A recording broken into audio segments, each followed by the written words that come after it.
conectados. Boa tarde. Então, vamos dar início, né, à palestra, que de toda forma ela está gravada, então vocês vão poder, quem chegar depois, acompanhar, né, pela gravação também. Então, desejo boas-vindas a todos, né, que estão conectados para essa palestra do John Milton, o professor John Milton, da USP. Para quem não me conhece, eu sou a Emily Odigê, sou professora da Universidade Federal do Maranhão, do curso de Letras e na pós-graduação em Letras, a PG Letras. E essa palestra hoje, ela se insere numa disciplina de literatura comparada do programa de pós-graduação em Letras, que estou ministrando agora nesse semestre, né, de forma intensiva e remota. Então, eu queria primeiro agradecer a todos que estão aqui, desejar boas-vindas e também, especialmente, agradecer ao John Milton, que aceitou, né, o convite hoje.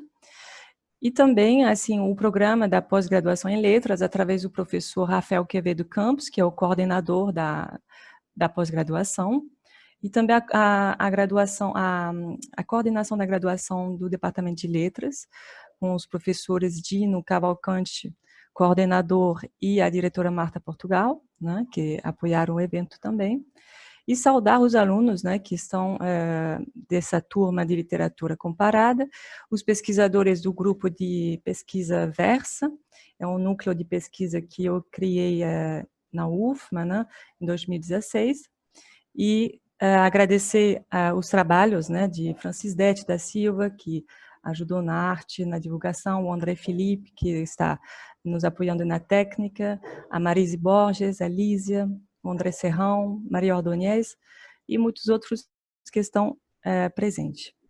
E também, então, essa palestra, ela se intitulava, né, inicialmente, Emília na Gaiola, Ansteiden na Fogueira, Peter Pan proscrito e Lobato na cadeia, as adaptações de Monteiro Lobato. E, por questões técnicas, cortamos o título, não foi, John? E ficou só esse título mais reduzido, o Peter Pan proscrito. Então, essa palestra é uma apresentação baseada no livro do John Milton, chamado Um País se faz com traduções e tradutores, a importância da tradução e da adaptação na obra de Monteiro Lobato.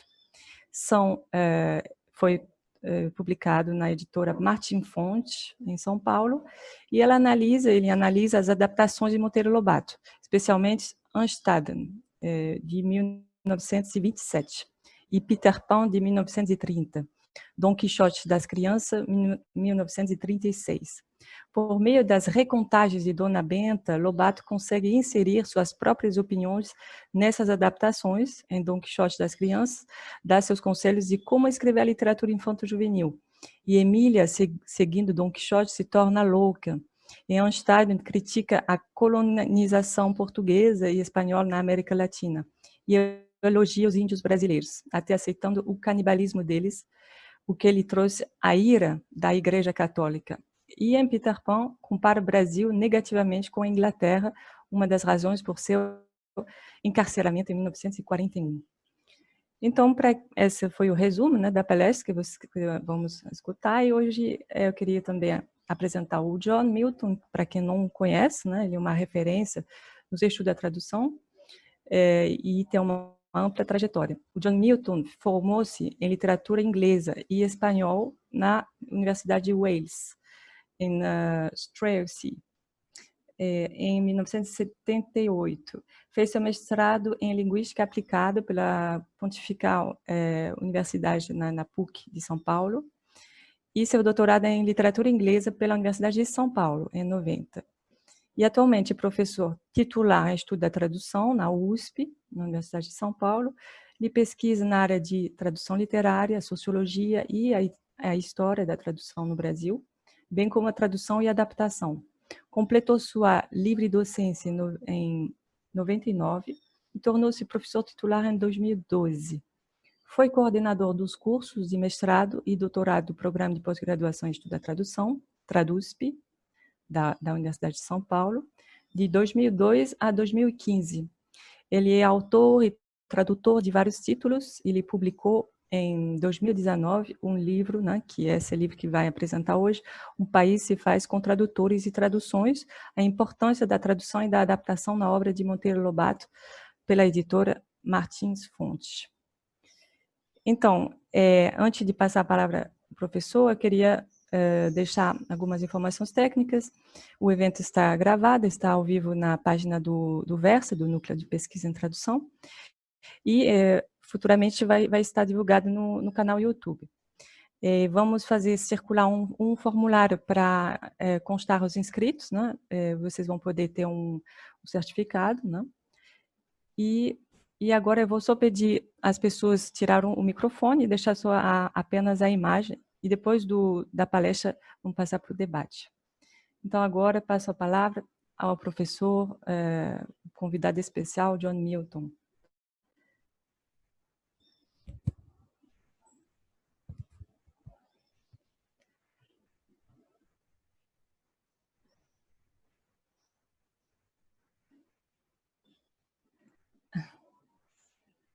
John, não dá para escutar o som. Está mudo? Não está saindo som aqui. Será que no computador? Deixa eu ver.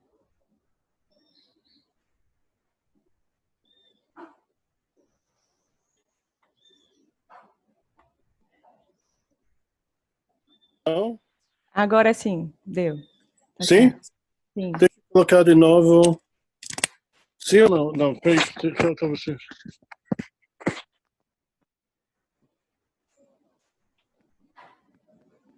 Não? Agora sim, dá para escutar direitinho.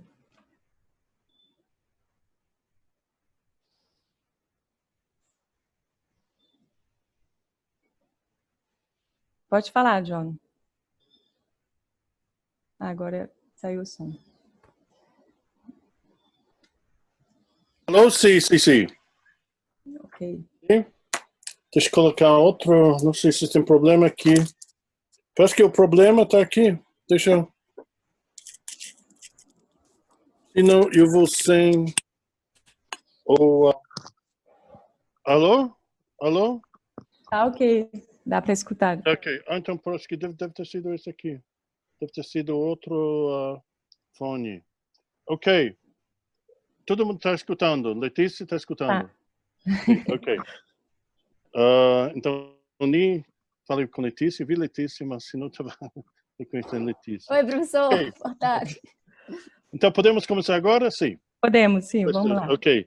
Então, primeiro, eu queria agradecer o convite. Eu ia falar que a primeira vez que estou em Maranhão, primeira vez que estou virtualmente em Maranhão. Ok. Agora, o que aconteceu agora? Ok.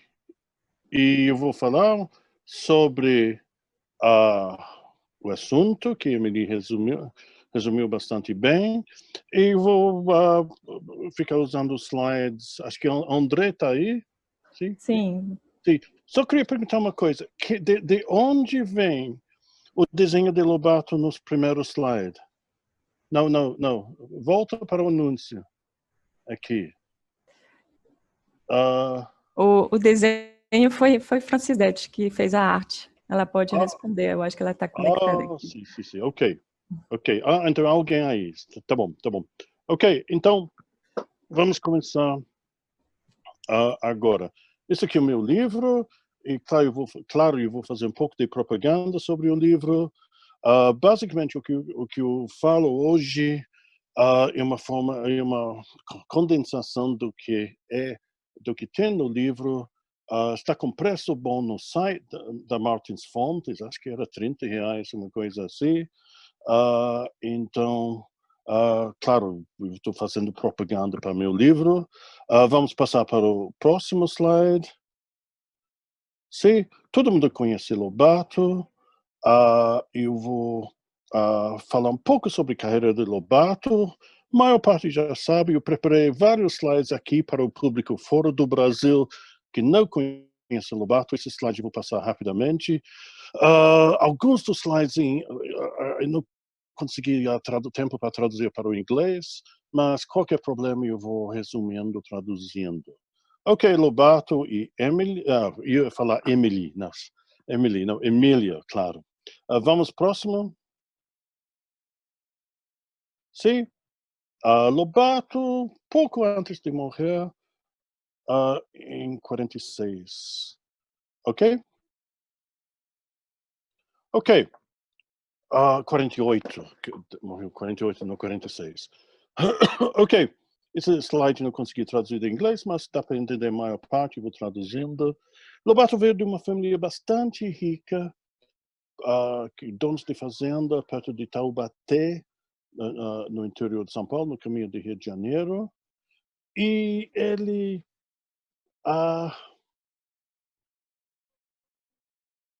tentou ser fazendeiro, não conseguiu muito bem. Ele fez a faculdade de Direito, passou um certo tempo, 2 ou 3 anos, como juiz na cidade, numa cidade pequena perto de Taubaté, que foi basicamente o assunto que lhe deu muitos assuntos para seus primeiros livros, Cidades Mortas Europeias, Cidades Negrinhas, etc. E ele logo transferiu de São Paulo, ele começou a escrever bastante coluna no estado de São Paulo, e ele montou a companhia editora, não, ele montou Monteiro Lobato e Companhia, que depois de 25 faliu, e ele montou outra editora, Companhia Editora Nacional, que publicou a grande maioria dos seus livros. E logo ele se tornou uma figura-chave central na indústria livreira aqui no Brasil.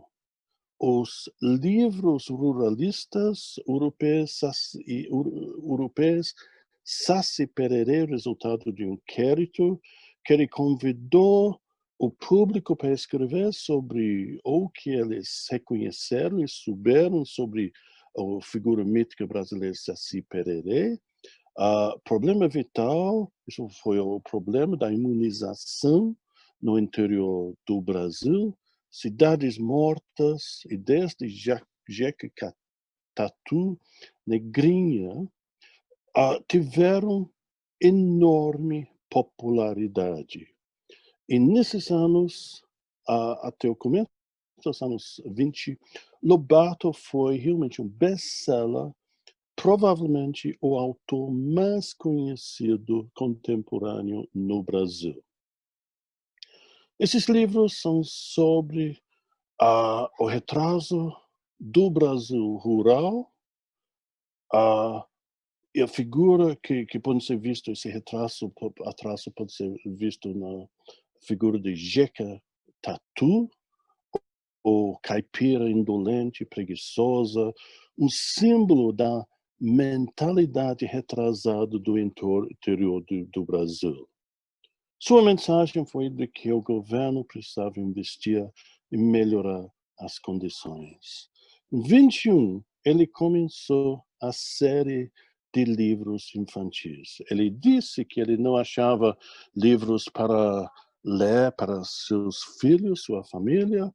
Então ele começou com A Menina do Narizinho Arrebentado, em 21, e no qual ele apresentou o elenco de Pica-Pauzinhos, As Crianças e Bonecos e Animais do Sítio do Pica-Pau Amarelo. Esses livros tiveram enorme sucesso. Europeias, 5 tiragens, 5 edições e várias tiragens. E Narizinho vendeu mais de 50 mil exemplares, incluindo uma distribuição de 30 mil para as escolas no estado de São Paulo. Em 26, ele foi convidado para ser adido comercial em Nova York, em New York. Não cultural, E ele publicou no Brasil, pouco antes de viajar, O Presidente Negro. E um livro totalmente difícil do que os livros que ele tinha publicado. O Presidente Negro, um livro ficção científica ou futurística, nos Estados Unidos de 2200, em que há um presidente negro nos Estados Unidos, e há um complô dos brancos para conseguir tirar o poder do presidente negro e envenenar toda a população negra. Ele pensou que esse livro futurístico ia ter grande sucesso no Brasil e também nos Estados Unidos. No Brasil, teve muito menos sucesso do que os seus livros anteriores. E ele pensou, estando nos Estados Unidos, ele ia conseguir publicar O Presidente Negro lá, mas não conseguiu. Eu falei da a possibilidade de esterilizar toda a população negra. Hoje, claro, vemos isso com horror, mas naquela época também, nenhuma editora nos Estados Unidos quis publicar esse livro. Então, a ideia de Lobato de tornar-se grande escritor de ficção futurística científica fracassou. Ele não conseguiu publicá-lo nos Estados Unidos. Interessante, o livro foi publicado na Itália e na França, mas não conseguiu tanto sucesso. E eu sempre penso que, em vez de enviar O Presidente Negro para editoras norte-americanas, ele devia ter enviado a Narizinho e os outros livros infanto-juvenis que ele estava escrevendo. E talvez, se ele tivesse feito isso, hoje em dia, todo mundo iria conhecer Emília, Dona Benta, Pedrinho, Narizinho, etc. Próximo slide, por favor. Ok. Outras coisas para mostrar o grande sucesso dele. Ele escreveu uma coluna no Estado de São Paulo. Ele comprou a Revista do Brasil, que tinha ideias muito interessantes sobre nacionalismo, sobre ideias de várias áreas no Brasil. Acho que não podemos dizer que o equivalente de Veja ou Carta Capital, mas tinha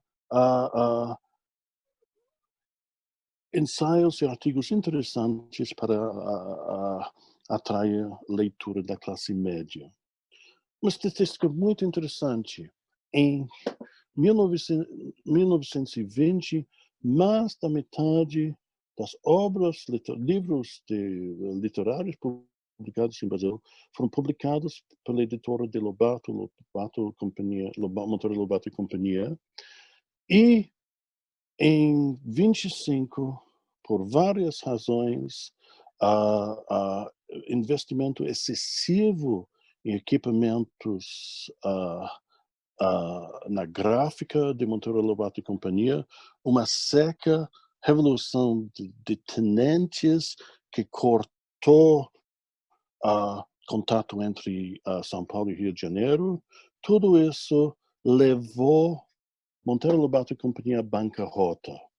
Então faliu, mas logo ele montou outra editora, essa vez sem gráfica, com seu amigo que trabalhou com ele junto em Monteiro Lobato e Companhia, o Thales Ferreira, que cuidou da parte do negócio, montou Monteiro Lobato e Companhia.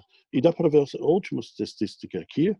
Em 41, 25% de todos os livros publicados no Brasil foram editados pela Companhia Editora Nacional.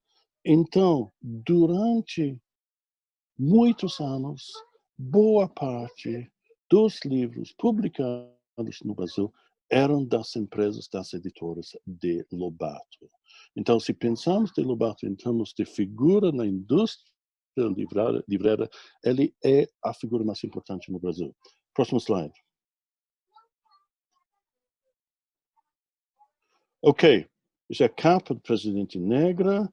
Dá para ver a capa que esse aqui é o político Jim Ray, o presidente negro, que os brancos conseguem tirar do poder. Ele vira um certo tipo de títere, presidente títere no poder dos brancos. Uma figura não muito interessante no livro hoje em dia visto como bastante racista. Próximo. Ok, Lobato é muito conhecido pelo o Leme, Um Pai se Faz com Homens ou Livros, que eu adaptei para meu livro. Ele sempre tinha uma ideia muito comercial dos livros. Ele sempre via os livros como objetos comerciais que podiam ser vendidos como outros objetos comerciais. E ele falou, livro não é gênero de primeira necessidade e sobremesa. Tem que ser posto embaixo do nariz do freguês para provocar-lhe a guludice.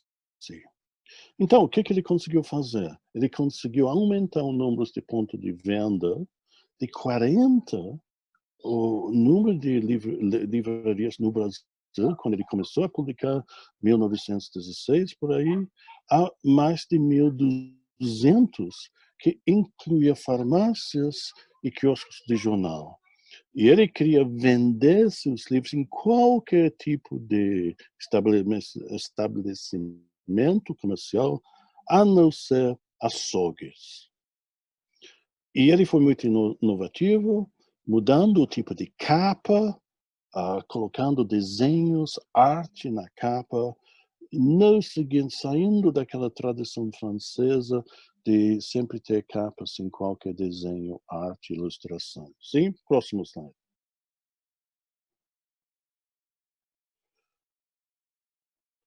Ok. E sempre foi anti-francês e sempre contra a cultura francófila dominante nos anos 20, nos anos 30. Eu posso falar do Mecenas Freitas Vale, que teve uma mansão na Vila Mariana, São Paulo, que chamava Vila Crial. Sempre tinha um tipo de sarau, concertos, que ele convidava o literati de São Paulo para tocar, para cantar, para recitar. E ele mandava artistas, escritores para a França. Ele era um tipo de CAPES, FAPESP da época. Mas, claro, ele mantinha essa ideia que da cultura francesa era a cultura que importava, e Lobato era contra essa ideia. Lobato, então, com sua editora, a Companhia Editora Nacional, começou a traduzir, a adaptar, mandar traduzir vários clássicos, especialmente da língua inglesa, que ele pensava que estava sendo meio esquecido no Brasil. Peter Pan, Alice in Wonderland, Robinson Crusoe, Tom Sawyer, Huckleberry Finn, Gulliver's Travels, entre eles. E a Companhia Editora Nacional foi a primeira editora para publicar livros de Conan Doyle, claro que Sherlock Holmes, Eleanor Porter, Hemingway, H.G. Wells, Herman Melville, Jack London, John Steinbeck, Rudyard Kipling, entre outros. Por favor, próximo slide.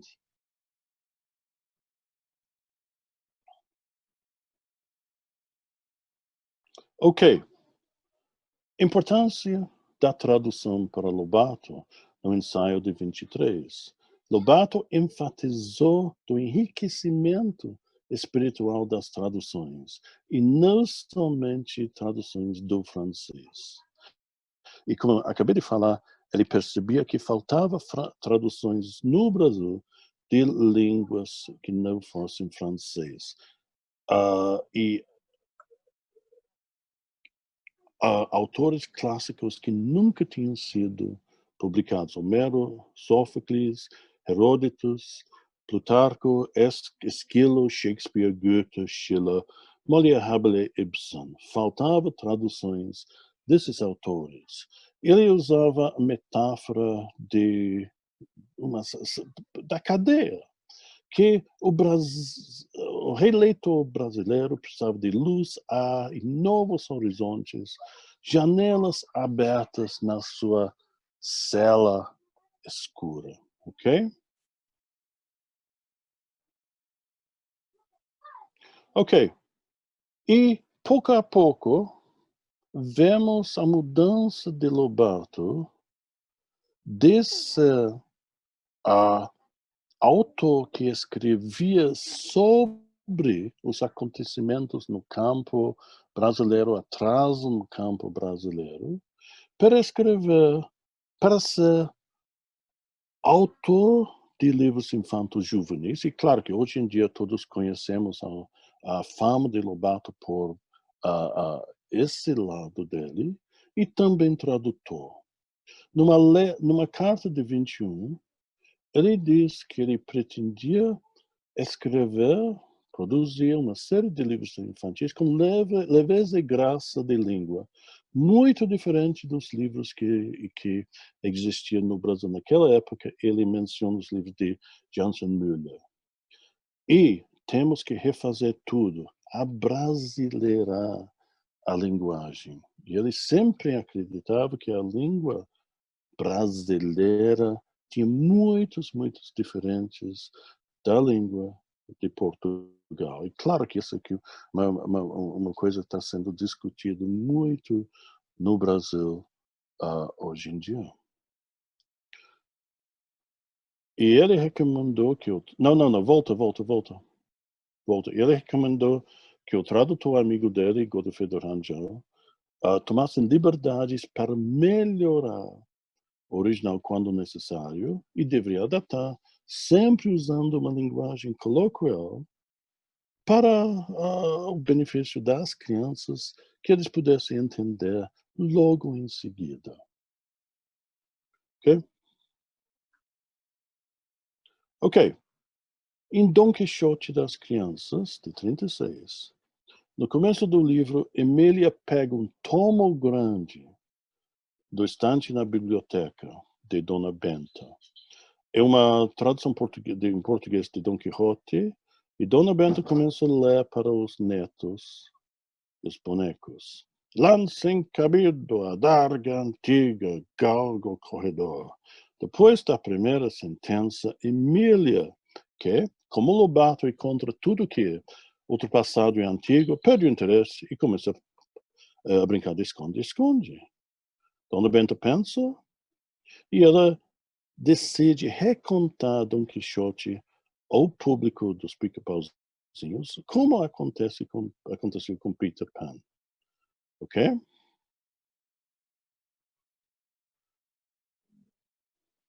Ok. Então, Pedrinho pergunta para Dona Benta se ela está contando a história inteira ou só fragmentos. E Dona Benta responde que só adultos deveriam tentar a Dom Quixote inteiro, e só o que agrada a imaginação deveria ser incluído em livros para crianças.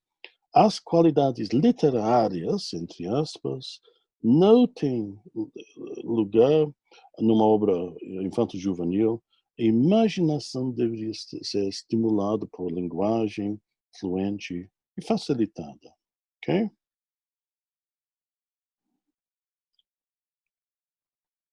Numa carta de 46, numa carta a Godofredo Rangel, com quem ele manteve correspondência durante a vida inteira, ele fala sobre as dificuldades que ele tinha para tirar a literatura dos meus livros infantis. A cada revisão nova, mato, como quem mata pulgas, todas as literaturas que ainda se estragam. O último submetido ao tratamento foram as fábulas. Como achei pedante e requintado, de lá raspei quase 1 quilo de literatura, e mesmo assim fico alguma. Dá para entender a ideia de literatura, aquela coisa empolada, a linguagem florida. Ok, e sempre nessas recontagens de Dona Benta, há a interação entre a obra e o público dos Pica-Pauzinhos. E Lobato usa a técnica da Sherazade, Mil e Uma Noites, com Dona Benta interrompendo a história todas as noites, às 9 horas, hora de deitar, continuando, prometendo continuar na noite seguinte. Interação. O que Emília faz em Peter Pan? Ela faz um gancho e coloca na mão. Em Dom Quixote, em Dom Quixote também temos a loucura de Emília. Aí temos o trama de Emília ficando louca. Vocês lembram no começo, Emília não, mencionou que que o título maior era incluía Emília, foi Emília ou Emília na gaiola? Emília na gaiola, sim. Que ela fica louca e os Dona Benta e Pedrinho, Narizinho, colocam ela numa gaiola. Mas esse tipo de tratamento meio cruel não faz bem para Emília, e tira ela da gaiola, começa a tratar ela melhor. Então temos essa Emília seguindo o mesmo percurso do Dom Quixote. E mostrando a loucura dela, ela se veste de Dom Quixote, ataca as galinhas e tem Anastasia fingindo que ela é frestão. Então, colocam ela na gaiola. Pedrinho também é afetado. Depois da história de Carlos Magno, ele encarna o personagem de Roldan, corta o espiga de milho, pensando que eles são os 300 mil mouros. Então, sempre há essa interação entre. Ok, temos, esse é um slide que eu manteve para o público fora do país. As personagens que todo mundo conhece, Dona Benta, Pedrinho, Narizinho, Amélia e Tina Estácia, Visconde Sabugoso, ok? Dona Benta, velhinha, avó, isso que eu gosto mais. Mantenha-se um pouquinho. Esse desenho de Dona Benta eu gosto muito. Isso sempre me lembra um comentário de um aluno meu quando eu comecei a fazer apresentações sobre as adaptações de Lobato. E o comentário dele, Flávio Barroso, foi de que Dona Benta parece uma professora universitária aposentada. Sim, eu tenho muitos colegas como ela. Próximo. Ok, Pedrinho, Narizinho, próximo. Emília, Lobato e Emília, Tinastásia, Visconde Sabugoso e todas as personagens aqui. Vamos para o próximo. Ok, então eu coloquei que Dona Benta me parece uma professora universitária aposentada. Pedrinho quer montar uma fábrica quando crescer. Narizinho parece que tem elementos de uma feminista. Emília, rebelde, curiosa, desobediente. Tem Anastasia, supersticiosa. Carola, sim. E, claro, hoje em dia toda a controvérsia sobre Lobato e o tratamento caricatural e possivelmente racista. Visconde Sabugoso, sim, é pedante, conhecimento meio pedante. E Peter Pan, que entra em vários dos primeiros contos de Lobato, anarquista, se recusando a obedecer às normas da sociedade. Todos representam, menos tia Anastasia, claro, representando certos elementos do próprio Lobato. Continua? Ok. E vamos concentrar alguns minutos sobre Peter Pan, ou Peter Pan. O que acontece? Eles perguntam, os pedregulhos perguntam quem é Peter Pan, e Emília já ouviu sobre Peter Pan? Já perguntou? Emília, Peter Pan apareceu em Relações de Narizinho, ela sabe quem é Peter Pan, então pergunta para Dona Benta quem ele é. Dona Benta não sabe, ela esqueceu. Então pergunta para a Livraria de São Paulo e ela acaba recebendo a obra de Barry. E o que a Lobato está fazendo aqui? Inserindo um anúncio para encomendas por correio.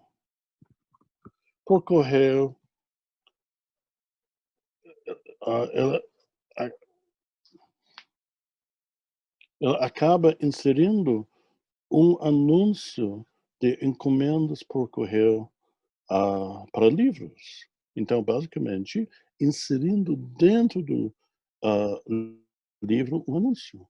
Quando o livro chega, Dona Benta reconta a história para as crianças, os bonecos em português, assim, refazendo a situação de uma recontagem oral do livro de Barry. Então, temos esse elemento de recontagem muito importante. Próximo.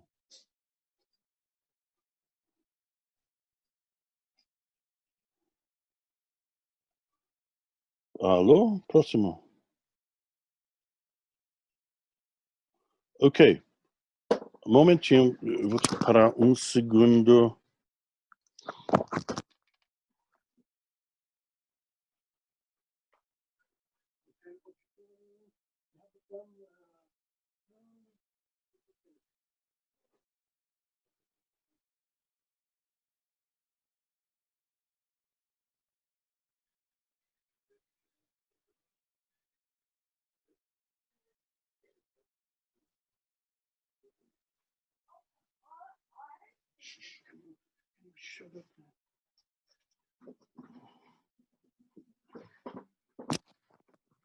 Ok, desculpe, fazer outra coisa. Ok, outro elemento que Lobato faz nas suas recontagens tem um elemento didático muito claro, a introdução de vocabulário. Pigmento sinergético tem relacionamento com a caça. Excêntrico, uso de líquido, interpolada. E Lobato, Dona Benta sempre tenta abrir os horizontes das crianças e ela encoraja as crianças a ler o livro de Darwin.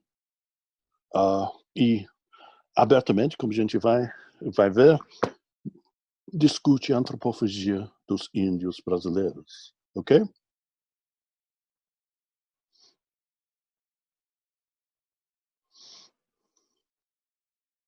Ok? Vamos mostrar as capas rapidamente de Peter Pan. Sim, pode passar.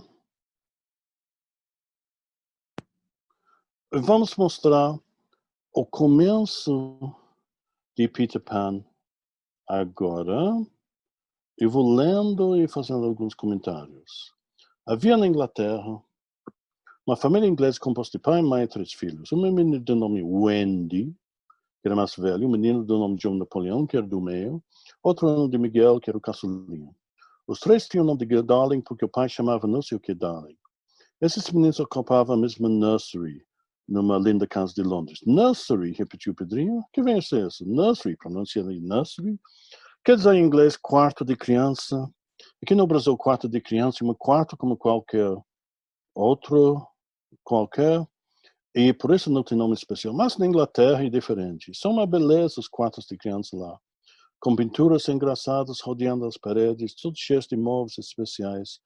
E de quanto brinquedo existe? Eu tenho que falar aqui que quando eu era criança eu nunca tive nursery. Próximo. Mas dá a impressão aqui que todas as crianças inglesas têm nursery. Boi do chuchu tem? Indagou Emília. Que boi do chuchu? Vamos para o próximo slide. Ok, boi de chuchu. E vamos para o próximo. Sim, minha família brincando com boi de chuchu. Não, voltamos agora. Voltamos.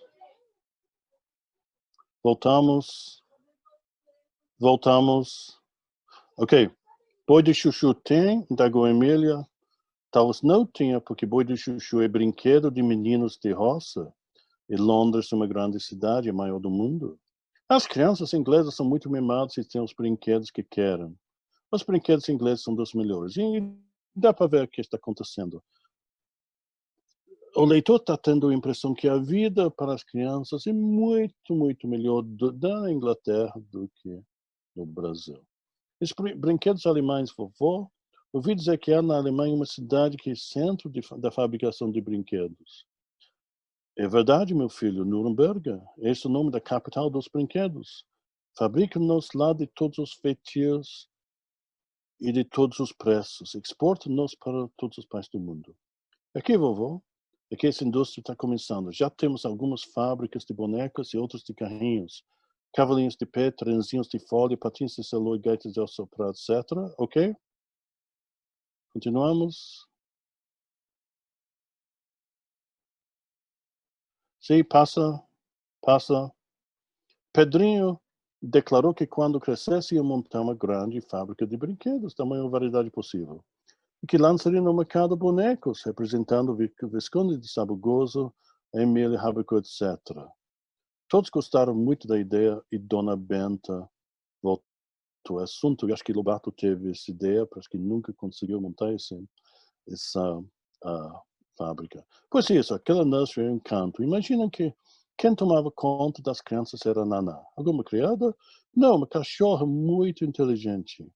Era a Naná, que quem dava banho nas crianças, quem se vestia para dormir e tudo mais, e muito direitinho. Na noite em que nossa história começa, então dá para ver que até os cachorros, as cachorras inglesas são muito, muito inteligentes. Continuar? Ok, eu consegui ver as primeiras edições de Peter Pan, nas quais as críticas do governo brasileiro eram muito fortes. Na primeira edição de 30, Lobato critica a política econômica de altos impostos sobre bens importados, especialmente brinquedos. Por que será os brinquedos no Brasil custam tanto dinheiro e são tão ordinários, indagou o menino. Aquele urso que vovô comprou, R$ 5.000, e nem bem saiu do pacote já derrubou o rabo e entortou a orelha. Por causa dos impostos, Pedrinho. Quando você for presidente da República, precisa fazer uma lei que acabe com essa pouca vergonha de cobrar altos impostos sobre cavalinhos de pau, trenzinhos de lata, patins de celulose, gaitas de assoprar, etc. Tome nota. E a próxima edição, vamos ver, próximo slide.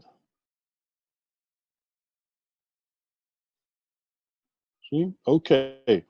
De 35, suas críticas à política econômica brasileira de Vargas, nessa época em pleno poder, são mais duras. Vamos ver só a parte sublinhada.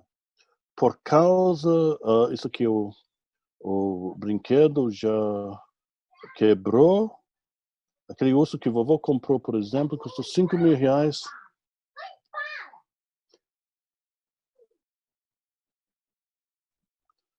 E nem bem saiu do pacote já derrubou o rabo e entortou a orelha. Por causa dos impostos, meu filho. Há no Brasil uma peste chamada governo, que vai botando impostos e selos em todas as coisas que vêm de fora. a torto e direito, só pela ganância de arrancar dinheiro do povo para encher a barriga dos parasitas. Dá para ver que a crítica aqui é fortíssima ao governo de Vargas. Vamos para o próximo slide. Ok, a edição de 39 também inclui esse trecho acima, muito crítico ao governo, ou aparentemente seguiu a segunda edição, mas no exemplar que consegui consultar na Biblioteca Monteiro Lobato em São Paulo, a folha que continha as páginas 13 e 14 tinha sido arrancada. Na quarta edição de 44 e nas edições subsequentes, esse trecho foi cortado. E o texto que a gente lê hoje em dia é estabilizado. Ok. Próximo. Ok, o que a gente está vendo então? Como eu falei, recontagem de Peter Pan por Dona Benta aos Pica-Pauzinhos. Sempre há esse tipo de interação, perguntas que a gente viu. Problema de copyright.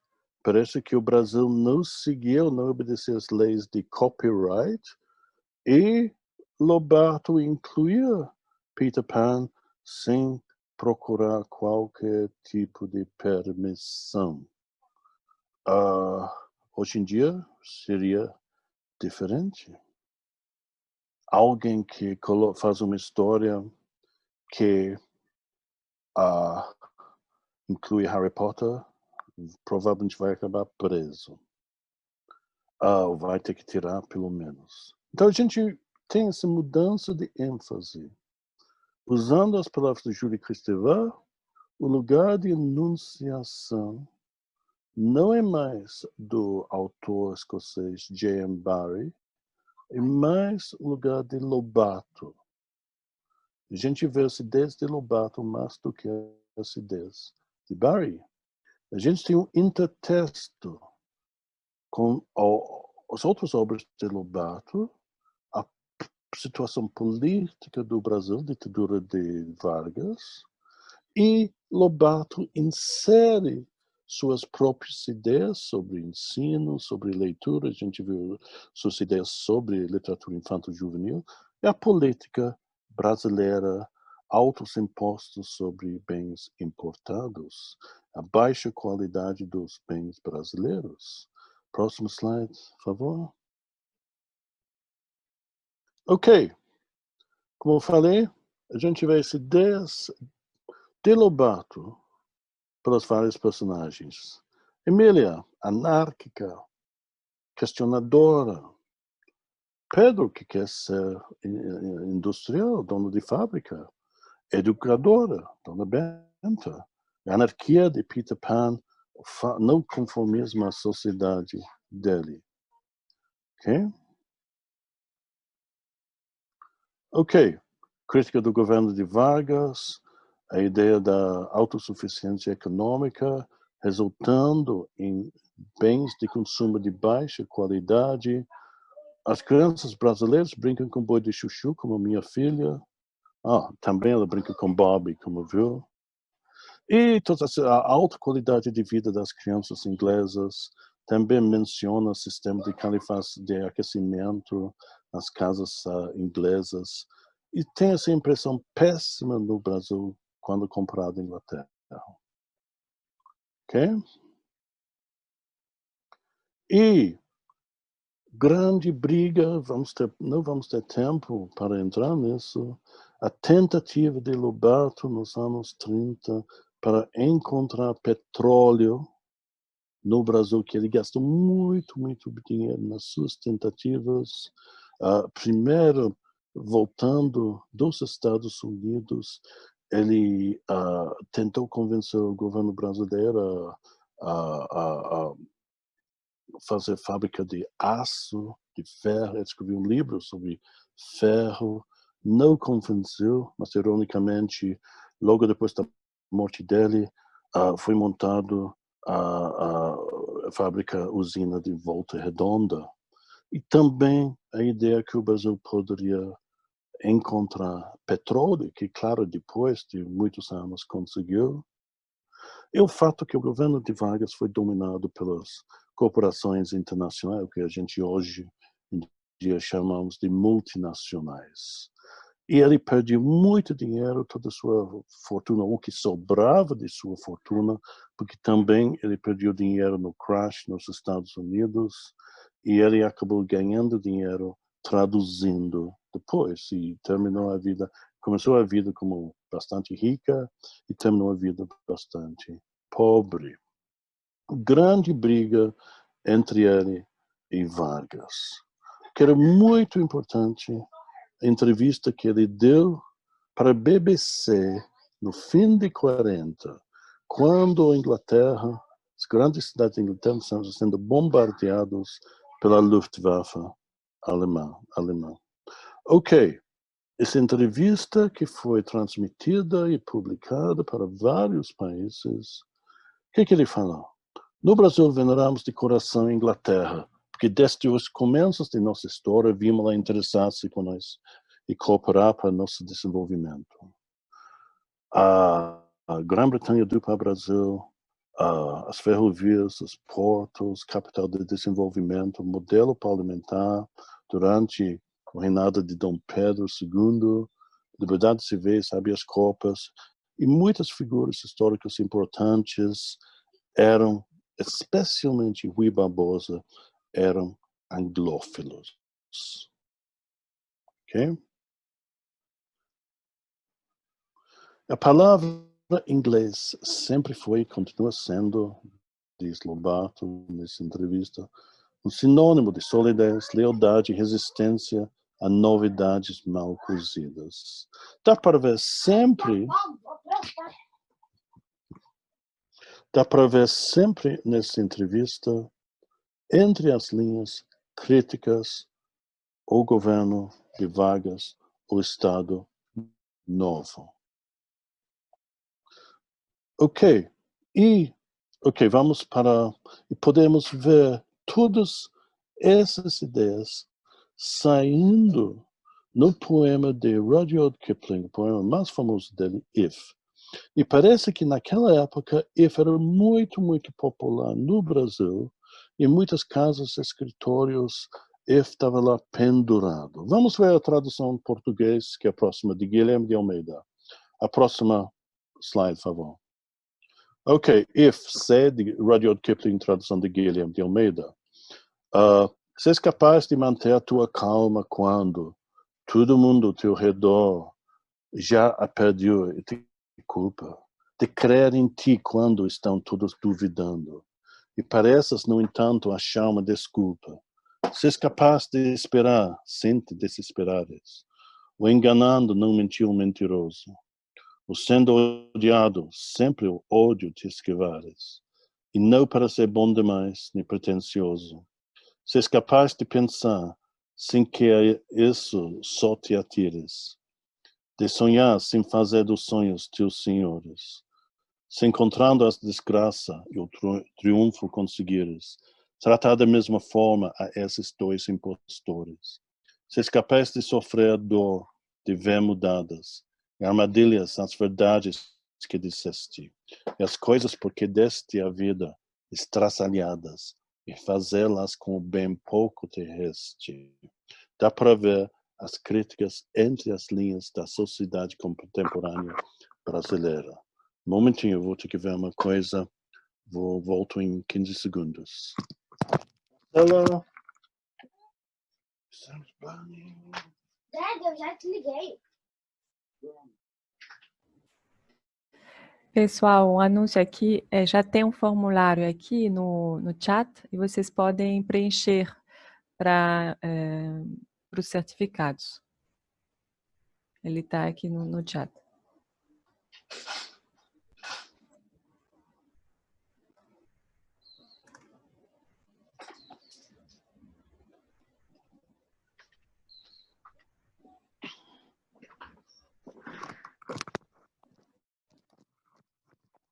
Ok. Já voltei e acho que é bastante claro as inferências ao sistema brasileiro que tira, que acaba com suas esperanças para o futuro. Ok, próximo slide.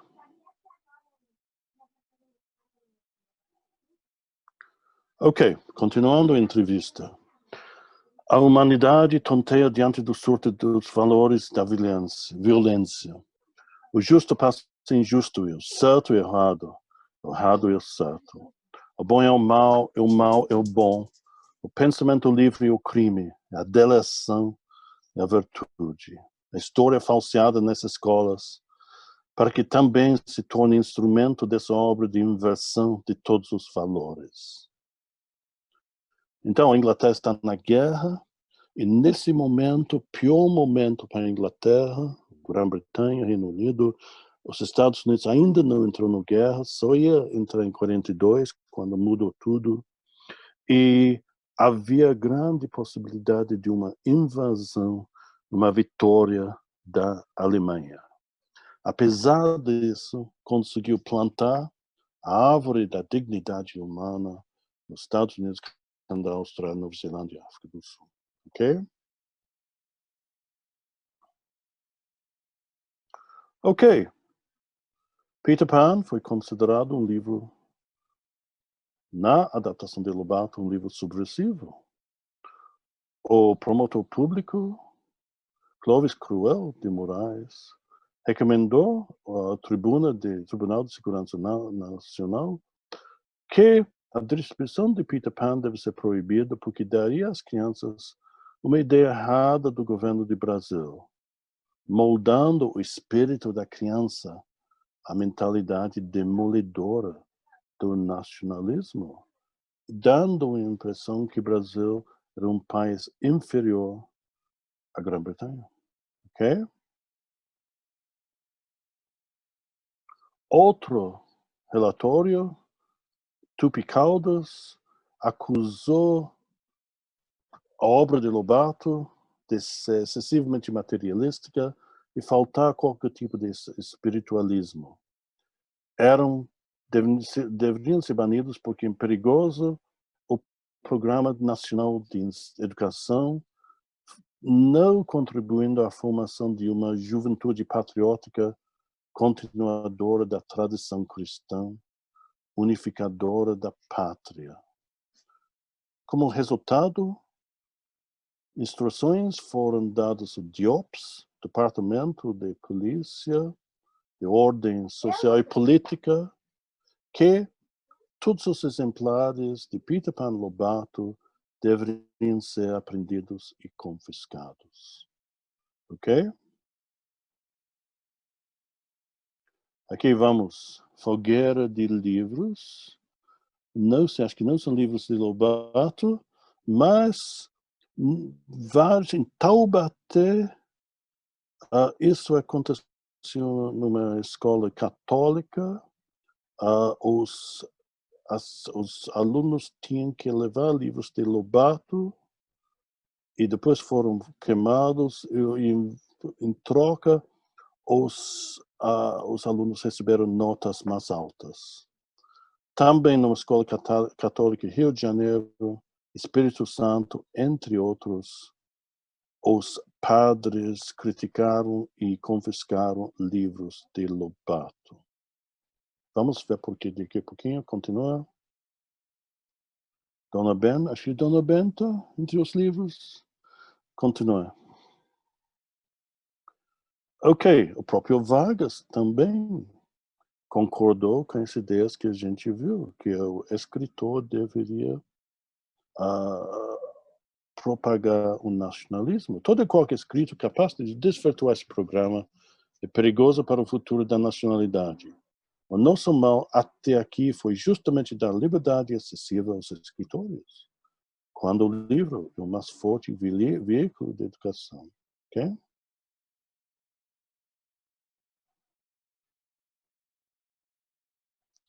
Ok. E, concordando com essa ideia, temos um livro de 57, A Literatura Infantil de Monteiro Lobato, O Comunismo, para crianças. O padre Salles acusa de Lobato de encorajar uma revolução comunista maus modos dentro da família, ateísmo, rebelião contra a propriedade particular. Okay?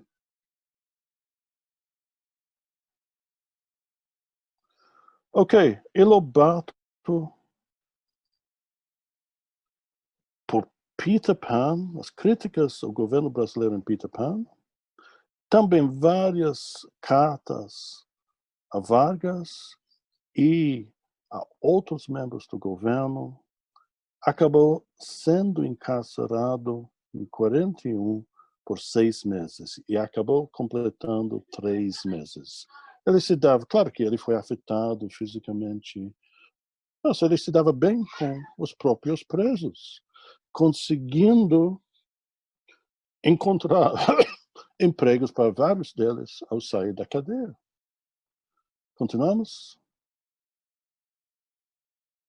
Aqui, a ficha de Lobato, ok?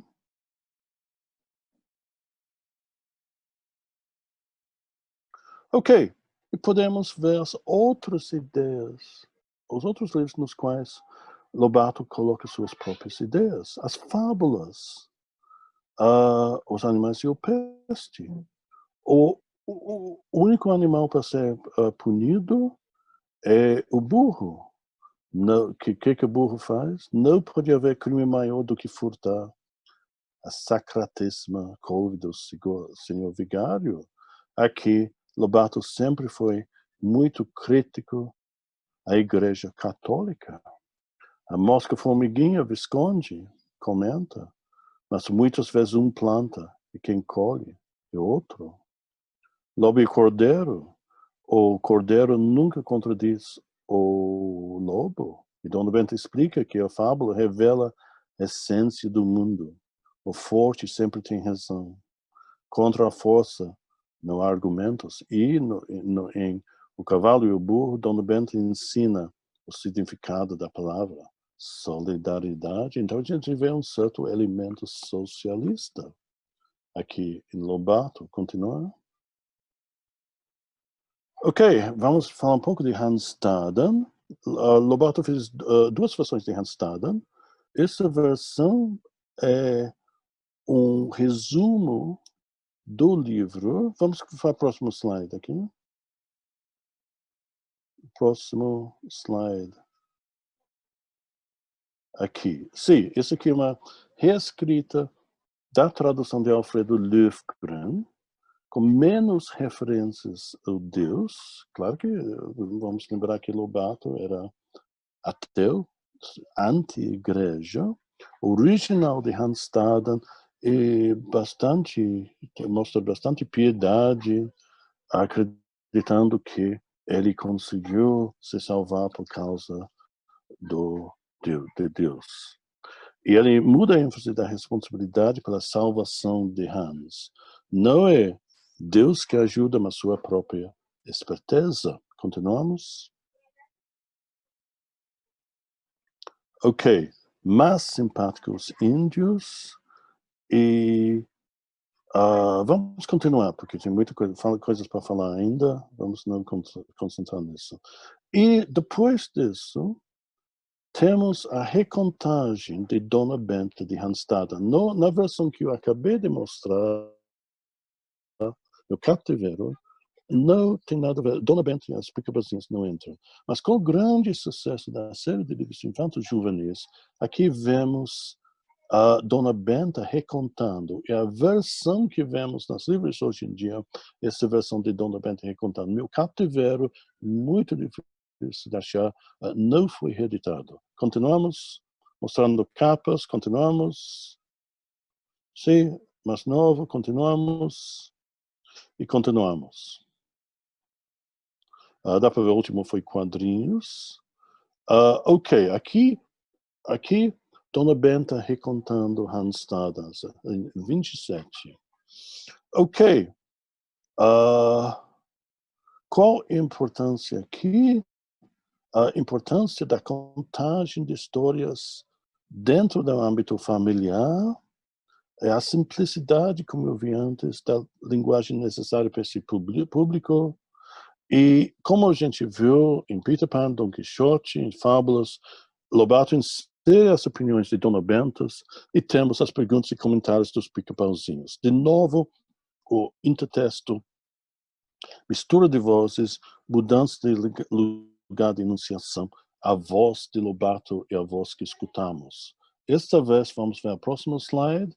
Esta vez, o que é muito importante é, no próximo slide, ok,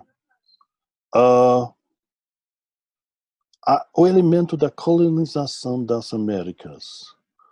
Marisa Logiolo comenta de um dos projetos não realizados de Lobato, foi descrever a história da América contada pelo vulcão andino Aconcagua, os pica-pauzinhos, mas não conseguiu ver isso.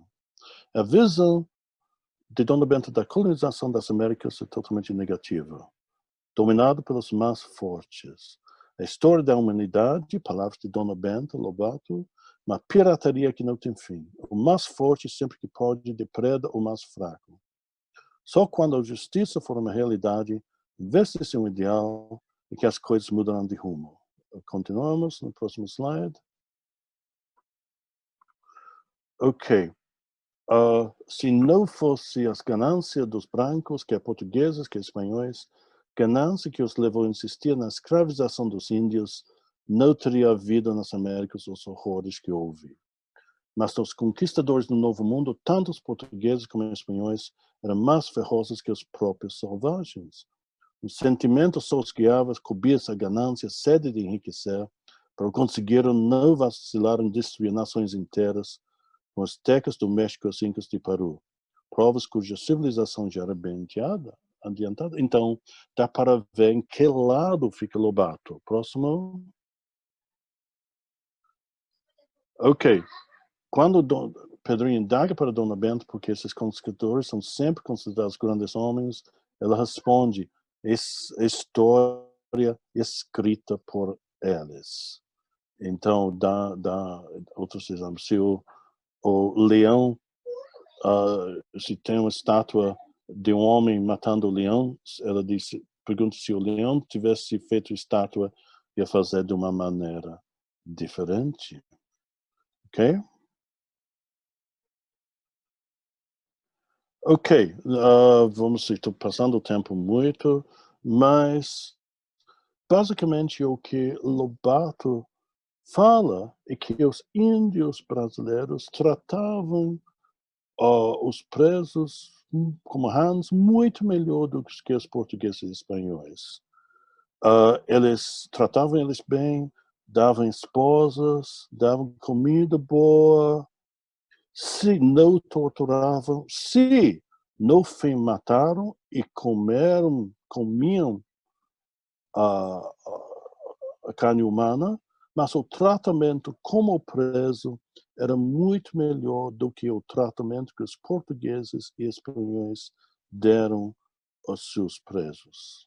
Então, o que vemos aqui? Críticas a Lobato, especialmente da Igreja Católica, por sua propagação, seu favorecimento, seu apoio à antropofagia. Também, por outra razão que a Igreja Católica odiava Lobato tanto, é o fato que ele burlava do casamento quando a Emília casou com Porco Rabicó e depois divorcia elementos proibidos pela Igreja Católica. Ok? Podemos continuar. Ok. Não vamos ter tempo. Já mencionei o livro, já mencionei esses pontos aqui. Ok, continuamos. Agora não vamos ter tempo para isso. Sim, e ele elogia o índio Cunhambebe. Cunhambebe, muito conhecido hoje em dia, parece que ele tinha a intenção de fazer um livro sobre Cunhambebe, elogiando-o como grande herói indígena, que não temos no Brasil. Não há nenhum índio que pensamos, isso foi um grande índio representante do Brasil ante os europeus. Mas parece que o livro de Cunha Bebe não saiu, e claro que Cunha Bebe gosta de comer comida humana. Ok. Vamos? Ok. Só, tipo, pós-fácil, quando Lobato saiu da cadeia, ele foi convidado para ir para Buenos Aires, onde todos os livros infantis estavam sendo publicados. Ele ficou 1 ano lá e foi muito conhecido lá, teve bastante contato, muito conhecido durante, conseguiu vender bem seus livros lá. E continuamos. E claro que temos que lembrar, nessa época, a Argentina era, em Buenos Aires, cidade muito sofisticada, e a Argentina era um dos países mais ricos no mundo. E como dá para ver, houve Semana Lobato, a loja Harrods, no centro de Buenos Aires, Calle Florida, Harrods hoje fechado. Então, ele até escreveu um livro elogiando o governo de Perón, usando o pseudônimo de Garcia. Aqui podemos fazer uma grande crítica ao Lobato por causa disso, que já foi feito, muitas semelhanças entre Perón e Vargas, mas claro que Lobato não tinha sofrido nada de Perón e ele estava gostando muito da Argentina. Ele gostou muito da sofisticação e grande número de leituras em Argentina naquela época, ok? E recentemente foram publicados série de livros infantis, republicados, reeditados, aquelas travessuras de Naricita, e quando Cristina Kirchner era presidente, ela, numa reunião com o ministro do governo brasileiro, ela falou que ela era grande fã de Lobato, e acabaram sendo reeditados em Argentina vários dos livros infantis de Lobato. Vamos? O próximo. Ok, vamos ver isso aqui. Na tarde de fevereiro de 76, era esperável não só por el calor, sino por lo que sucedia, que presagiava tragédias maiores. Cheguei à casa de mamãe, Cristina Kirchner, que está escrevendo no prefácio. Eu não vivia aí. No ano anterior me havia casado com um companheiro da faculdade. Lá encontrei a minha irmã forrando as tapas dos livros, cuja sola tendia em caso de allanamientos muito frequentes naqueles dias. Isso aqui que era o passaporte direto ao cárcel em el mejor de los casos, allanamiento e busca pela polícia. Giselle, a irmã, ao mesmo tempo cortava as primeiras páginas dos livros de Naricita Peruccio, Pedro Narizinho. Eles pegavam os livros de Puigros, de Fanon, Walsh e Cook, escritores políticos de esquerda. ¿Qué estás haciendo, loca? Le pregunté, siempre amable y diplomática. Me miró y me dijo, yo, loca está mamá, que nos quiere quemar todos los libros. Te aviso que ya te tiro al pozo ciego los Desca e las militancias. O que irmã estava fazendo? Usando os livros inocentes de Lobato para fora os livros políticos que, quando houve a busca pela polícia, que chegava em casa, ia ver só livros de Lobato e não os livros políticos. Então, isso aqui, claro que ele tinha lido os livros quando era criança, agora usou os livros de Lobato para forrar, para cobrir os livros políticos. Próximo slide, acho que estamos quase terminando. Sim, eu falei muito passando de Lobato nos Estados Unidos. Ele passou 4 anos como adido comercial. O inglês dele era pobre. Ele não tinha contatos literários lá. Era a época de grandes escritores como Hemingway, como Dos Passos, como Scott Fitzgerald. Mas ele não teve nenhum contato literário. A Argentina, ele teve muito mais sucesso. E como eu falei, quando estive nos Estados Unidos, a grande ideia dele, a grande ambição de publicar, o Presidente Negro fracassou. Enquanto na Argentina, ele teve muito mais sucesso, bons contatos com a área literária argentina, os tradutores, e foi muito diferente o período que ele passou lá como adido comercial, não cultural, nos Estados Unidos, e o tempo que ele passa na Argentina, já muito conhecido e conseguindo vender muitos livros. Parece que Lobato é bastante esquecido hoje em dia. Claro que foram reeditados os livros de Lobato na Argentina, mas não é muito conhecido hoje em dia, apesar disso. E realmente fora do Brasil, nos Estados Unidos, na Europa, vários dos livros e contos foram publicados, mas em revistas pouco conhecidas, ele nunca conseguiu um público bastante grande. Então, perguntando lá, Londres, Oxford, Cambridge, Harvard, Paris, o nome de Lobato, se alguém conhece, é muito, muito difícil. Ok, eu terminei. Acho que esse aqui é o último slide. E acho que agora vamos abrir para comentários, perguntas, etc.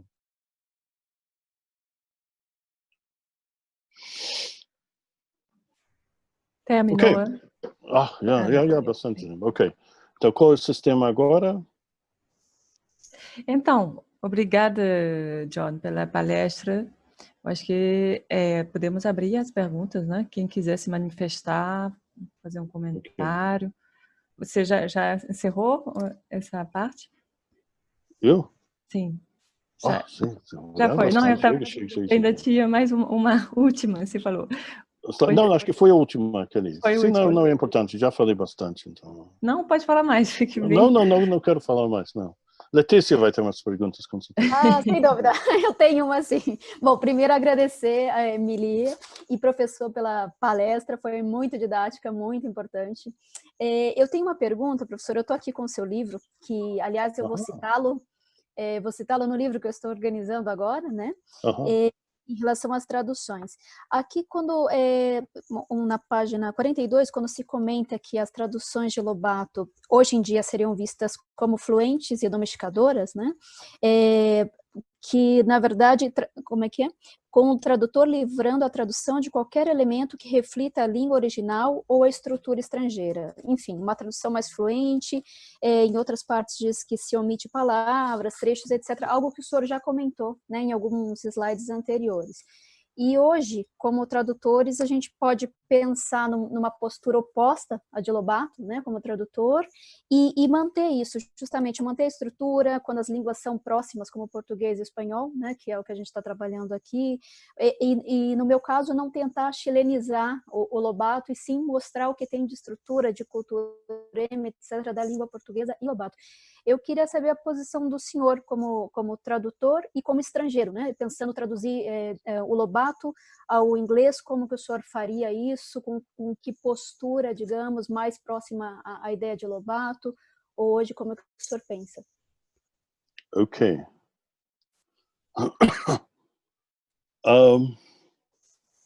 Traduzir Lobato para o inglês. A tradutora que ele está fazendo, me esqueço o nome dela, Alison, me esqueço o segundo nome dela nesse momento. Ela está traduzindo Guimarães Rosa, Grandes São Veredas, para o inglês. Ela é australiana nesse momento. A possibilidade, Alison Entrequin, a possibilidade dela pegar Lobato depois. Ela já falou, acho que não tem nada pronto ainda. Então seria interessante o que ela vai fazer com o que ela faria com Lobato em inglês. Ok, primeiro elemento, que os livros populares de Lobato são livros infanto-juvenis. Sim, pensando... Eu acho que isso aqui é um elemento importante. Eu concordo plenamente com o que eu mostrei nos slides, que a grande importância com livros para público infanto-juvenis, que eles ficam interessados na leitura. Eu tenho esse problema, acho que interrompeu, deu para escutar algumas vezes minha filha, Marcela, vi a foto dela, e quando parei 2 vezes, eu tive que ver se a comida dela estava queimando ou não. Eu tenho maiores problemas para tentar ela se interessar na leitura. O que eu acabo fazendo? Estou lendo bastante livro de Roald Dahl para ela, e os livros, em geral, são para um público britânico, talvez um pouco maior. Ela tem 8 anos, 9, 10, 11 anos. E o que eu tenho que fazer, às vezes, quando eu acho uma palavra um pouco difícil, eu acabo mudando. Então, na minha própria leitura de Roald Dahl para minha filha, eu acabo mudando certas coisas, simplificando um pouquinho, porque o vocabulário dela em inglês não é tão extenso. E lembra que Dona Benta estava fazendo exatamente isso, recontando Peter Pan, especialmente Dom Quixote. Então eu sigo plenamente as ideias de Lobato aqui. Todas essas ideias como estrangeirização para crianças, etc., eu acho que não tem pertinência quando se pensa no mercado infanto-juvenil. Eu acho que quem vai trazer Lobato para um público infanto-juvenil vai ter que obedecer ou seguir as próprias recomendações de Lobato. Obrigada. Obrigada, professora. Obrigada, Emília. Quem quiser falar agora, pode colocar o vídeo no chat. Eu acho que eu vi um comentário no chat aqui da Edneide, né? Você quer falar? Talvez, né? Pelo microfone, ou então eu posso ler também. Seu comentário é a tradução da perspectiva dos estudos da literatura infanto-juvenil, caminho lado a lado com a adaptação. Como, por exemplo, podemos citar, além de Monteiro Lobato, o trabalho de outros escritores ou tradutores como Figueiredo Pimentel e Carlos Jansen, que também contribuíram com a formação da literatura infanto-juvenil brasileira. Quer comentar, Edneide? Ou John, você pode responder a essa... Sim, os contemporâneos de Lobato hoje em dia não são muito conhecidos. O mercado editorial pegou Lobato, então é uma coisa incrível que depois de tantos anos ainda tem mercado enorme para as obras de Lobato. E claro que agora que o ano passado, acho que foi, ano passado, que depois, 70 anos depois da morte dele, 2019, tudo fica no domínio público. Então agora qualquer pessoa pode fazer qualquer coisa com a obra de Lobato. E vai para qualquer livraria, vai online, tem mil. Tem várias editoras republicando tudo a obra de Lobato. Então, pensando na história da literatura brasileira, os contemporâneos de Lobato são totalmente desconhecidos e não editados hoje em dia. Seria um projeto interessante, contemporâneo, mas talvez arriscado do ponto de vista financeiro, de republicar obras de escritores infantos juvenis contemporâneos, como Pimentel, como Johnson, contemporâneos de Lobato. Seria interessante, mas talvez um pouco arriscado em termos financeiros. Eu não vou bancar isso. Mas acho que isso talvez seria interessante. Vamos, eu vou fazer analogia com futebol. Futebol domina o esporte brasileiro. O treinador de rugby falou para mim que o futebol no Brasil é um tipo de câncer, porque mata os outros esportes. Não tem lugar para os outros esportes. Talvez a mesma coisa com a obra de Lobato. Domina o mercado editorial infanto-juvenil tanto, claro que há muitos contemporâneos, mas históricos não, que mata os outros escritores da época de Lobato. Interessante para trabalhar nisso. Eu estava vendo o Vanette em algum lugar. Não? Sumiu. Sim, a Vanette está aí, sim. A Vanette sumiu. A Vanette está aqui. A Vanette voltou, sim. Sim. Não, ok. Quem quer falar? Ana Sófia. Tem aqui um comentário de outra, a Patrícia Didoni, está perguntando, poderia, por favor, comentar a tradução de Huck Finn por Lobato? Ok. Eu estudei um pouco a tradução de Huck Finn de Lobato. O que Lobato não... O que eu descobri com Huck Finn? Que Lobato... Ok. Eu estudei a tradução de Huck Finn do ponto de vista do dialeto. Quem lê Huck Finn sabe que ele usa uns 10 dialetos diferentes norte-americanos. O que acontece nas traduções de Huck Finn para o português?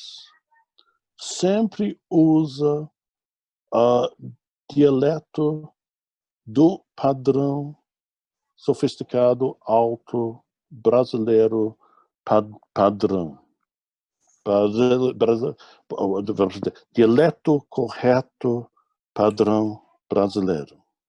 Não há nenhuma tentativa em todas as traduções de Huck Finn brasileiras, de Sergio Flaxman, um pouquinho, mas quase nada, e Lobato também, não tenta fazer qualquer tipo de equivalência do dialeto original.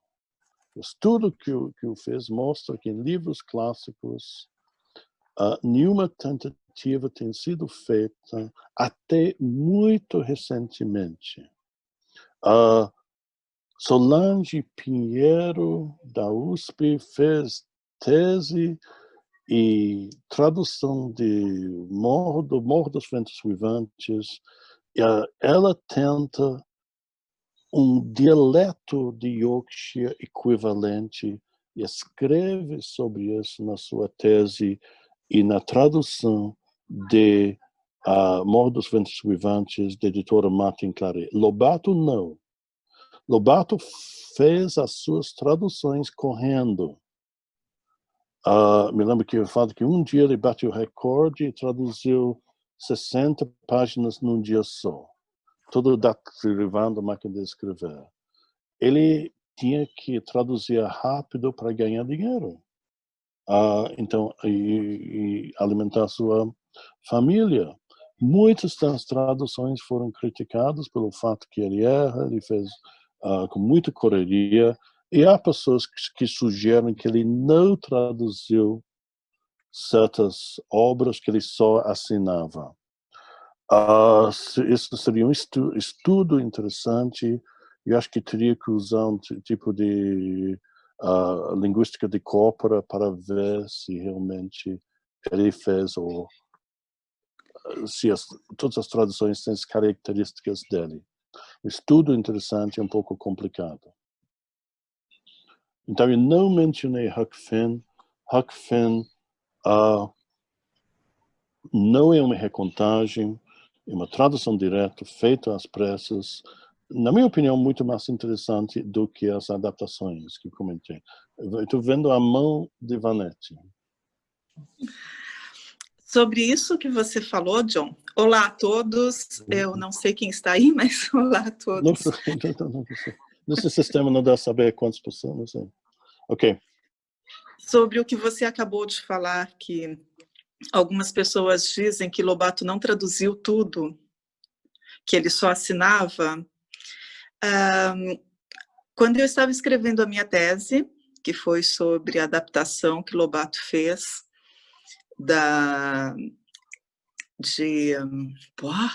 minha cabeça em alemão e inglês hoje foi a adaptação que ele fez do Randstaden para crianças e a versão literária.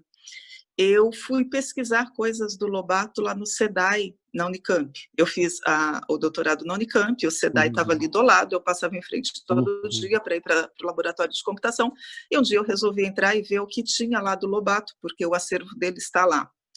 E eu encontrei livros que pertenceram ao Lobato, por exemplo, A Tempestade, já traduzida, né, do Shakespeare, traduzida em português, e o Lobato reescrevendo por cima as coisas que ele pretendia mudar na tradução dele. Então, eu tenho a tese de que muitas coisas que já estavam traduzidas, ele simplesmente melhorou a tradução de acordo com o que ele achava que era melhorar e publicou. E com a adaptação que ele faz, ele diz que ele escreve lá no início do livro, né, que ele faz uma versão literária do livro do Randstaden, Os Selvagens, Nus e Canibais, tal. E ele muda bem pouca coisa, na verdade. Eu comparei a versão do Lofgren, a tradução do Lofgren, a versão literária do Lobato e o texto em alemão. Ele muda pouca coisa em relação ao Lofgren. Então, eu acho que muitas coisas ele realmente não traduziu. Ele pegou pronto e modificou. E em algumas cartas, há uma das cartas que ele escreve para o Rangel, que ele fala em pegar o fulano como... Eu não lembro a expressão que ele usou, mas assim, o que ele estava dizendo para o Rangel era para pegar a tradução já pronta, que era horrível, para o português espinhento, que ele diz, o português de Portugal, e ele estava aconselhando que o Rangel pegasse a tradução já pronta e reescrevesse em uma língua estilo água do pote, uma língua fácil para as crianças brasileiras. Então, eu tenho para mim que muitas coisas ele realmente não traduziu, ele simplesmente trabalhou sobre traduções que já estavam prontas. Sim. Melhorou de acordo com o que ele achava que tinha que ser. Ele aportuguesou a linguagem, abrasileirou a linguagem, desculpem. Ele adaptou para as crianças. Ok. Eu fiquei um tempo no SEDAI, mas eu estava vendo correspondência, eu devia ter olhado, e não olhei os próprios livros. Então, quando você estiver aqui no Brasil a próxima vez, daqui a 2 a gente vai ver exatamente o que ele fazia nesses livros no SEDAI. Eu tenho uma foto que eu tirei na época. Sim. Eu tenho que encontrar no meu computador, mas eu tenho a foto da página com a letrinha dele escrita por cima, na tradução já de português. Okay. Isso seria um estudo interessante, ver o que ele fazia.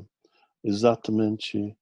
Aí a pergunta é que quando adaptação, o que é uma adaptação? Até que ponto vemos a mente de Lobato? Todo mundo, eu acho que quando está retraduzindo, quase todo mundo pega a primeira tradução. Tem alguns tradutores que não querem saber, mas a maior parte pega. E quando vê uma coisa que não gosta, altera. Claro, hoje em dia, temos esses problemas espinhosos de direitos autorais, direitos dos tradutores, etc. Se Lobato estivesse escrevendo hoje em dia, com certeza teria tido certos problemas legais. Que na época era tudo mais fraco, não tinha essas. Mas eu acho que isso merece um estudo. Então vamos marcar quando se estiver. Vanetti, para quem não sabe, Vanetti está em Nós, acho que Nós no momento, sim. E vamos tentar fazer uma coisa, vamos marcar lá no SEDAI, na Unicamp, quando for possível, quando todo mundo teria tomado vacina de Putin. Mas o conceito de tradução, adaptação, para o Lobato não é claro. Eu acho até que talvez não fosse claro para muita gente naquela época. Esses conceitos foram muito refinados nas últimas décadas. Exatamente. Sim, eu queria pegar nesse estudo, peguei especificamente as adaptações, nas quais ele se insere.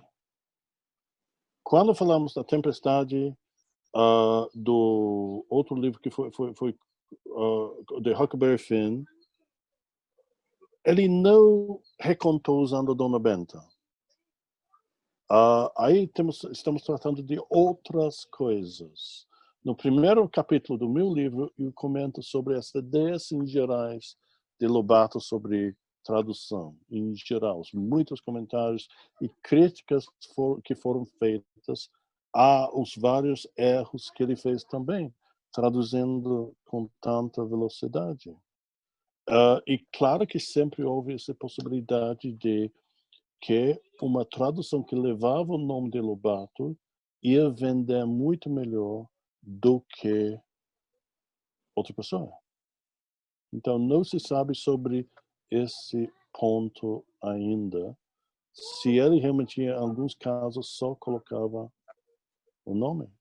Mas isso aqui é um estudo de grande interesse para ser feito. Por você, Vanetti. Legal. Podemos fazer Você já encheu os próximos 10 anos de sua vida. Okay. Ana Sofia Santana Desmond. Ai, desculpa, eu entrei com o login da minha filha. Não. A Marcela está aqui. Marcela já ficou animada. Cadê a Sofia? Ela está brincando aqui. Okay. Marcela, você vai brincar com o boi de chuchu? Não. Ok. John, tem mais umas perguntas aqui no chat. Vamos ver. Um comentário da Ednid. Você pode comentar? Porque aí fica mais... Eu vou ver aqui no Facebook, tem outras perguntas também. Então, deixa eu ler aqui.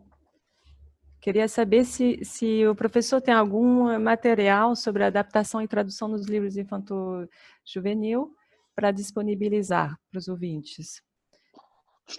Tem muitos livros aqui. Gillian Lacey, por exemplo, Translation... onde que está? Acho que dá para ver, sim. O problema...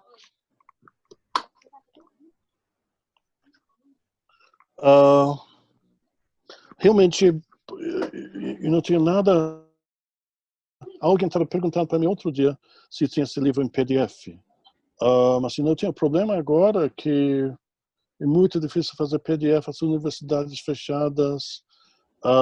Quando abriram, eu posso disponibilizar no PDF, mas o problema é ficar lá meia hora no Xerox na universidade que está fechada.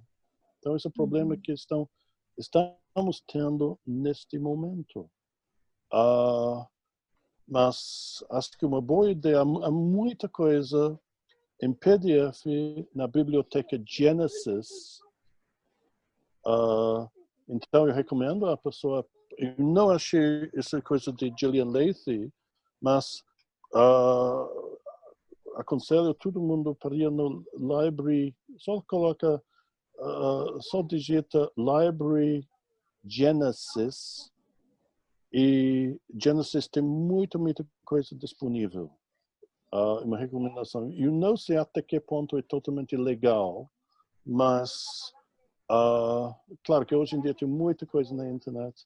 Então recomendo a pessoa, a Edneide, procura Biblioteca Genesis, e depois da pandemia eu posso disponibilizar mais coisas. Ótimo. Obrigada, John. Tem mais uma pergunta aqui da Simone Pereira Gonçalves. Como lidar com o racismo na obra do Lobato? Em Memórias da Emília, acho que esse é o título, acho que na Alemanha não se poderia traduzir sem alterações e expressões muito racistas. John. Ok. Como eu acho que não há nenhuma solução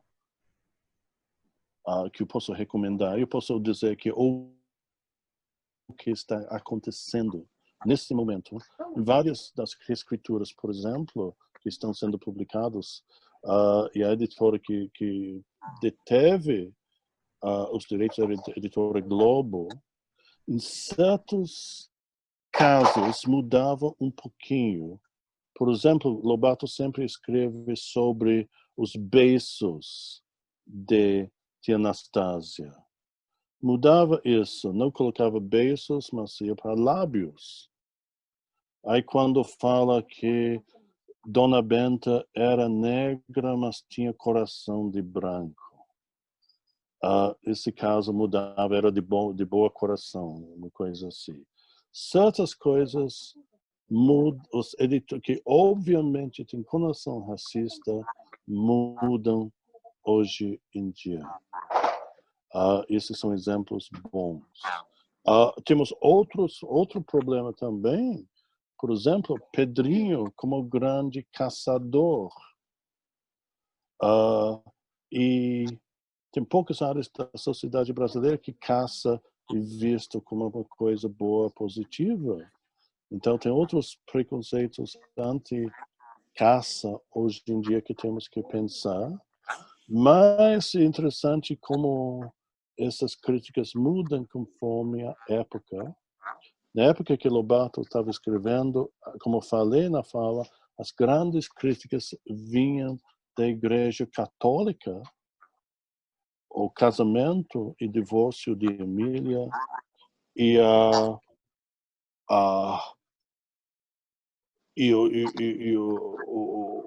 as menções positivas do antropofagismo dos índios brasileiros. Hoje em dia não importamos tanto com isso. Hoje em dia o problema, a grande crítica do Lobato é pelo possível racismo.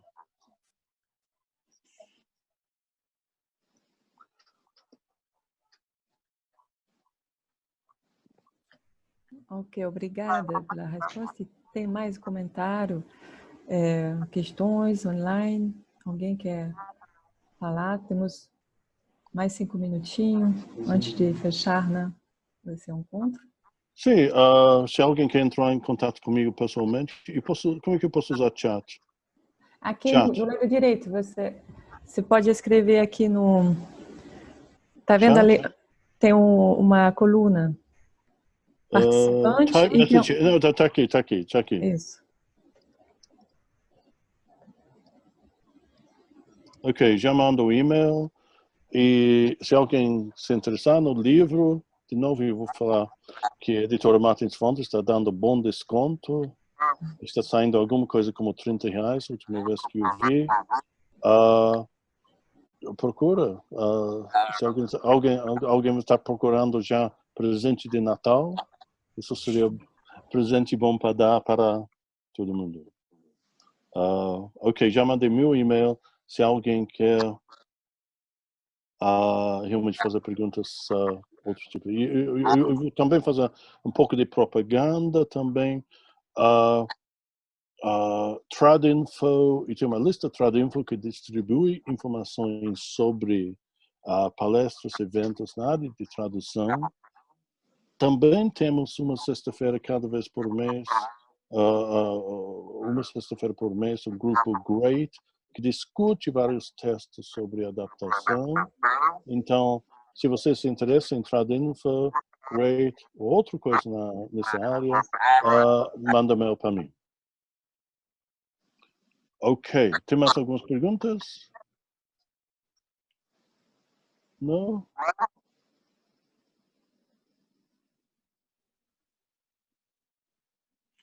João, Yes. posso só contar que nós traduzimos, meus alunos traduziram Reinações de Narizinho para o alemão. Sim. A tradução está pronta, a parte mais grossa, e neste segundo semestre nós vamos refinar. E, bom, no momento realmente tem uma onda aqui na Alemanha de revisionismo, mas é uma onda que está restrita a determinados grupos. Então, alguém comentou que determinadas coisas não poderiam ser traduzidas na Alemanha. Não há nenhuma censura. Na verdade, nós podemos traduzir como nós quisermos. Depende da imagem que nós queremos criar do Lobato e de uma série de outras coisas, as escolhas que vão ser feitas daqui por diante. Mas o professor que trabalha junto comigo nesse projeto, Marcel Vermeca, que é o grande responsável pela tradução português-alemão, porque a minha área é mesmo alemão-português, nós temos conversado bastante sobre o que fazer neste caso, e nós queremos, em primeiro lugar, ouvir a opinião dos próprios alunos, o que eles querem que saia na tradução. Então, mas não há censura. E Tia Anastácia, não apareceu ainda, não? Apareceu, já está traduzida a parte dela, mas nós ainda não definimos como vai ficar no final. Porque nós vamos pegar agora o próximo semestre com os próximos alunos do grupo, inscritos na matéria, que não são necessariamente os mesmos que traduziram, e queremos ver o que eles querem como eles querem que fique a tradução. Só talvez para terminar, eu fiz um artigo junto com Marina Darmaros sobre Monteiro Lobato na União Soviética. Isso aqui está online na PUC São Paulo, dá para pegar facilmente. Vai PUC, Monteiro Lobato, a União Soviética. O que a gente descobriu? Essas traduções feitas mais ou menos em torno dos anos 60, 1960, muitíssimas mudanças. Primeiro, o problema do sítio, propriedade particular, que tornou-se um tipo de clube. Outro problema, claro que as partes das Memórias de Emília, quando as personagens de Hollywood entram, tudo isso cortado. Peter Pan também, mas Peter Pan transformado num tipo de espírito da natureza. Outra mudança é na tia Anastácia, que torna-se um tipo de educadora. E a própria Emília é muito menos sapeca, a Emília é muito bem comportada. Então o artigo chama Emília a cidadã ideal soviética. E também as críticas de Emília, em Memórias de Emília, os historiadores e filósofos são cortadas porque na União Soviética respeita-se a inteligência. Então, isso aqui é uma mudança que surpreendeu a gente. Mas, se alguém quer ler sobre bem comportada Emília, vai para esse artigo. É muito fácil achar na revista da PUC, São Paulo, e vai só